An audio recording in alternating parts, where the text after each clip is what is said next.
You can drastically cut down the time it takes to master almost any skill with these 4 techniques. Most people assume mastery is a function of time.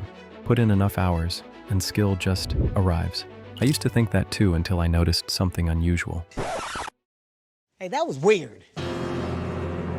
As a software engineer, I've had to learn constantly just to keep up. New tools, new frameworks, new ways of thinking. I noticed some people quickly scaled up their skills while others felt stuck after months. After studying how top performers actually built mastery, I discovered a framework I call, and it applies to almost any skill you want to master. Most people treat a skill like it's one single thing you either have or don't. It almost never is. Nearly every skill is a bundle of smaller skills hiding under one label. Take video creation. On the surface, it looks like one skill, but it's actually storytelling, editing, pacing, scripting, and thumbnail design. 5 skills in one. Most people try to improve all 5 at once and end up improving none of them. The people who move fast do something different. They isolate. Psychologists call this cognitive load. Working memory can only hold a few things at once. Split your attention across 5 sub-skills, and each gets only a sliver of your bandwidth. Isolate one, and it suddenly has room to improve. Elite performers put the skill into practice immediately, under real conditions, instead of waiting until it feels polished. Then they get feedback from people who can actually judge the work well. When Pixar develops a movie, its directors don't wait for a pristine, completed film to see whether it works. They create rough, unfinished storyboards and show them to the Pixar Brain Trust, an internal team whose job is to give honest feedback while changes are still easy and cheap to make. This doesn't mean you have to post everything publicly. You just need to work on a real, tangible project and show it to someone who can give you clear, objective feedback. My first video was essentially a live rehearsal disguised as a finished product. Whatever edit or tool I needed, whether it's a specific transition, a cut, a sound cue, I learned it right there, on demand, for that exact shot. I didn't wait to master editing first. I posted it anyway.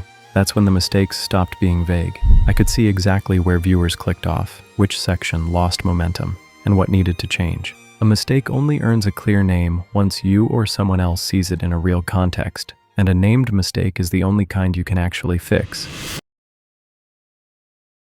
This is what decides who sticks around long enough to get good. You will fail, and that's part of the process. Even elite performers fail constantly, far more often than most people ever see. What separates them isn't a lower failure rate, it's what they do with each failure. Elite performers don't view a bad outcome as a final verdict.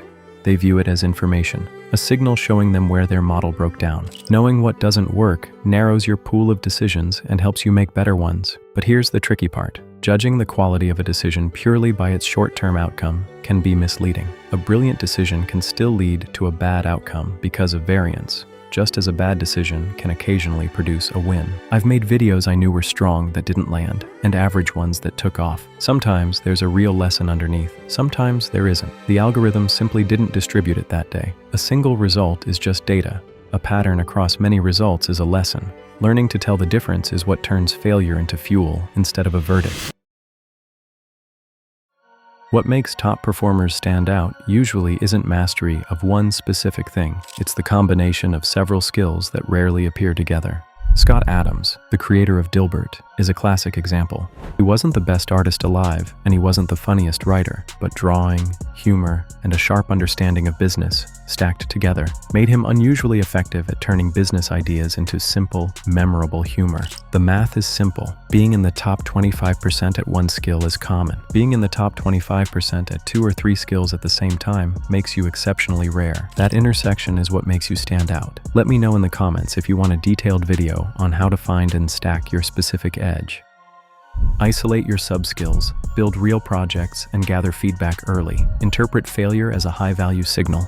Stack your edge as you grow. Mastering any skill takes patience and consistency, but this loop ensures the hours you put in actually count for more. Let me know what skill you're currently building, and let's cook together.